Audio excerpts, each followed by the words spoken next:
संपर्क मंत्री म्हणून मी आज जाहीरपणाने या प्रचार शुभारंभामध्ये आपल्याला सांगतो की आम्ही जेवढे नगरसेवक निवडून येऊ, बजरंग भाऊ म्हणले, सुहास भैया म्हणले की आम्हाला घेतल्याशिवाय, शिवसेनेचा धनुष्यबाण, शिवसेनेचा भगवा घेतल्याशिवाय कुणालाही महानगरपालिकेची सत्ता स्थापन करता येणार नाही. एवढे नगरसेवक शिवसेनेचे या ठिकाणी आपल्याला निवडून आणायचे आहे आणि ते आणताना शिवसेनेचं विजन असणार आहे. पुढच्या 5 वर्षाचा रोडमॅप, पुढच्या 5 वर्षाचा मास्टर प्लॅन या महानगराचा या ठिकाणी आम्ही तयार करू.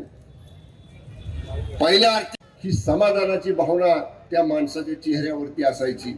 आज महाराष्ट्रामध्ये जी चित्र दिसतंय, 230-235 पेक्षा जादा जागांचं संख्याबळ महायुतीला जे मिळालं, आदरणीय एकनाथजी शिंदे साहेबांनी घेतलेला निर्णय, आदरणीय एकनाथजी शिंदे साहेबांनी 2.5 वर्ष मुख्यमंत्री म्हणून केलेलं काम आणि त्यांच्याच नेतृत्वाखाली 2024च्या निवडणुका विधानसभेच्या आपण लढलो, ज्याचा उल्लेख भैयाने केला. मुख्यमंत्री माझी लाडकी बहीण योजना कुणालाही अपेक्षित नव्हतं की ही योजना महाराष्ट्रामध्ये लागू होईल, पण गोरगरीब महिलांच्या हातामध्ये महिन्याला 1500 रुपये पडायला लागले. एसटीचा प्रवास 50% सवलतीचं तिकीट मिळालं. महिलांच्यासाठी मोठ्या प्रमाणामध्ये काम करणारा मुख्यमंत्री आजपर्यंत जर कोणी झाला असेल महाराष्ट्रात पहिला, तर तो आदरणीय एकनाथजी शिंदे साहेबांच्या रूपाने शिंदे साहेब झालेले. फार मोठं भाषण या ठिकाणी मी करणार नाही. मी एवढंच सांगेन, इथल्या ड्रेनेजचा प्रश्न मगाशी कोणीतरी मांडला, म्हणले काम झालंय, ते पूर्ण करून ते ड्रेनेजचं कार्यान्वित यंत्रणा का झाली नाही. मला कुणावर टीका करायची नाही, पण ज्या लोकांना त्या ठिकाणी पुरस्कृत करतोय, त्यामुळे 66 उमेदवारांचे सगळे उमेदवार, त्यांच्यावरती प्रेम करणारे त्यांचे सगळे सहकारी, शिवसेनेवरती प्रेम करणारे सगळ्या माझ्या माता भगिनी, बंधू आणि भगिनींनो, बोलण्याचा काळ मर्यादित स्वरूपाचा आहे. देसाई साहेबांना सातारला कार्यक्रम आहे, आदरणीय मुख्य नेते एकनाथ शिंदे साहेब साताऱ्यामध्ये पोहोचतात, त्यामुळे त्यांना लगेच जायचं आहे. 10 तारखेला एकनाथ शिंदे साहेबांची सभा सांगलीमध्ये होती. मी अशी विनंती केली होती की मी त्या सभेच्या निमित्तानं बोलेन, पण देसाई साहेबांनी सांगितले की 2 मिनिट तुम्ही त्या ठिकाणी बोला. कडणे दादाने असं सांगितलं की जिल्ह्यामध्ये पहिल्यांदा शिवसेनेचा भगवा खऱ्या अर्थानं आमच्या मतदारसंघामध्ये फडकला. त्याचा परिणाम असा झाला कडणे दादा की माझ्यासारख्या नवख्या कार्यकर्त्याला सांगलीसारख्या अवघड गावाची जबाबदारी देण्यात आली आणि ती दिली अशी की आधी चर्चेमध्ये फसवलं. मोठ्या मोठ्या नेत्यांच्या बरोबर चर्चा करण्यामध्ये आम्ही थोडं कमी पडलो आणि अगदी 1 दिवस राहिला असताना दुर्दैवानं आमची युती होऊ शकली नाही.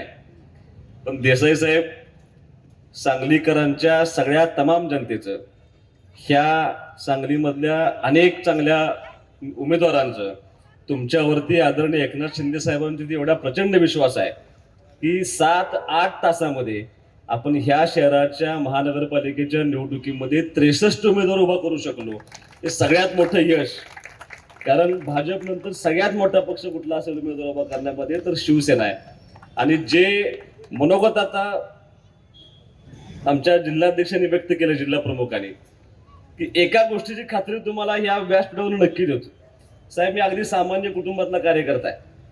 मी पंचायत समितीला उभा राहिलो तेव्हा जिल्ह्यामध्ये सगळ्यात जास्त मताने मी निवडून आलो होतो. जिल्हा परिषदला उभा राहिलो तेव्हा जिल्ह्यामध्ये सगळ्यात जास्त मताने मी निवडून आलो होतो. सुदैवानं विधानसभेच्या निवडणुकीमध्ये सुद्धा सगळ्यात जास्त मताने जिल्ह्यामध्ये साहेब मी निवडून आलो होतो. ज्या पद्धतीने ह्या महानगरपालिकेची निवडणूक आहे त्याच पद्धतीनं अगदी काही 1-2 आठवड्यापूर्वी आमच्या विटा नगरपालिकेची निवडणूक झाली होती. 50-55 वर्षाची सत्ता उलटून टाकण्यामध्ये आम्हाला यश मिळालं होतं. त्या ठिकाणी भगवा फडकवण्यामध्ये आम्हाला यश मिळालं होतं. साहेब, माणसं बघितली की माणसाचा चेहरा पाहिला की मला थोडासा अंदाज येतो आणि आमच्या जिल्हा प्रमुखांनी सांगितलं की एक गोष्ट चुकीची नाही, या वेळेला शिवसेनेला विश्वासात घेतल्याशिवाय कुणाचाही महापौर होणार नाही. अशी परिस्थिती मात्र निश्चितपणे शिवसेना या ठिकाणी स्वतः ताकद दाखवेल. थोडंसं आपल्याला कमी लेखण्याचा प्रयत्न झाला, पण निश्चितपणे मला असं वाटतं की एकनाथ शिंदे साहेबांच्या मुख्यमंत्री असताना त्यांनी जे 2.5 वर्ष काम केले, लाडक्या बहिणींसाठी जे काम केले, कारण मी तुम्हाला मुद्दाम सांगतो, मी सांगली, मिरज, कुपवाडमधल्या तमाम माता भगिनींना माझी विनंती आहे, खऱ्या अर्थानं तुमचा मान सन्मान राखण्याचं काम हे आमच्या पक्षाचे नेते आदरणीय एकनाथजी शिंदे साहेब यांनी अत्यंत प्रामाणिकपणे केलं होतं. त्या भागातल्या सगळ्या गोरगरीब माता भगिनींना खऱ्या अर्थानं न्याय देण्याची भूमिका एकनाथ शिंदे साहेबांनी घेतली होती.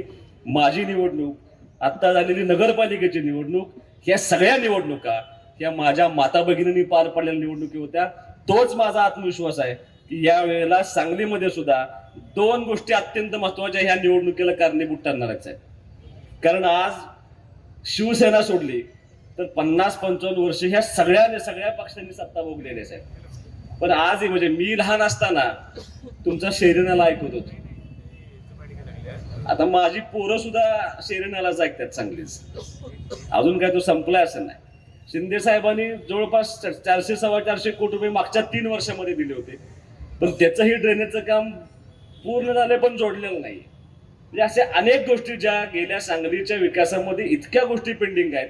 अगदी विमानतळ व्हावं यासाठी सुद्धा आपले नेते आदरणीय उदय सामंत साहेबांनी यापूर्वी 2-3 मिटिंगा घेतल्या होत्या आणि अत्यंत सकारात्मक भूमिकेतनं आपण तेही काम करण्याचा प्रयत्न करतोय.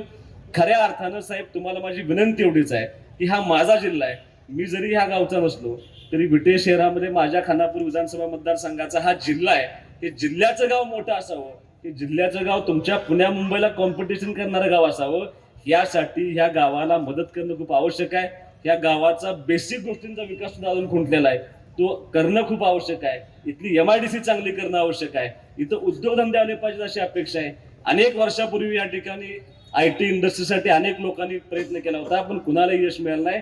माझी तुम्हाला विनंती आहे, माननीय उद्योगमंत्री उदय सामंत साहेबांच्या मार्गदर्शनाखाली या ठिकाणी चांगले उद्योग उभा राहावे या शहरामध्ये, यासाठी तुम्ही सर्वांनी प्रयत्न करावा अशी अपेक्षा व्यक्त करतो.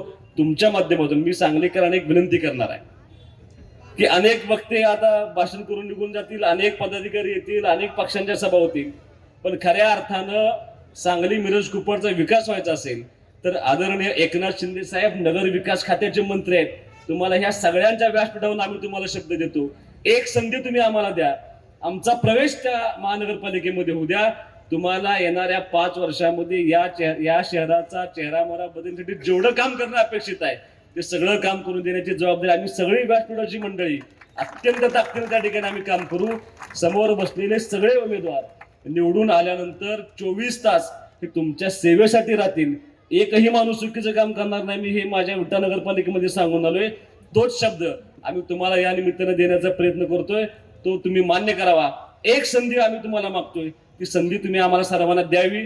निश्चितपणे शिवसेना ह्या शहराच्या विकासासाठी एक आग्रही भूमिका घेईल आणि आमची जबाबदारी निश्चितपणे पूर्ण करण्याचं काम आम्ही या ठिकाणी पूर्ण करू. एक विश्वास तुम्हाला या निमित्तानं देतो की हे सगळे उमेदवार एक चांगल्या पद्धतीनं एकत्रितपणे आम्ही त्या ठिकाणी उभा केलेत. 66च्या 66 उमेदवारांना तुम्ही सहकार्य करावं अशी एक माफक अपेक्षा ठिकाणी व्यक्त करून मी माझी तुमची रजा घेतो. जय हिंद, जय महाराष्ट्र.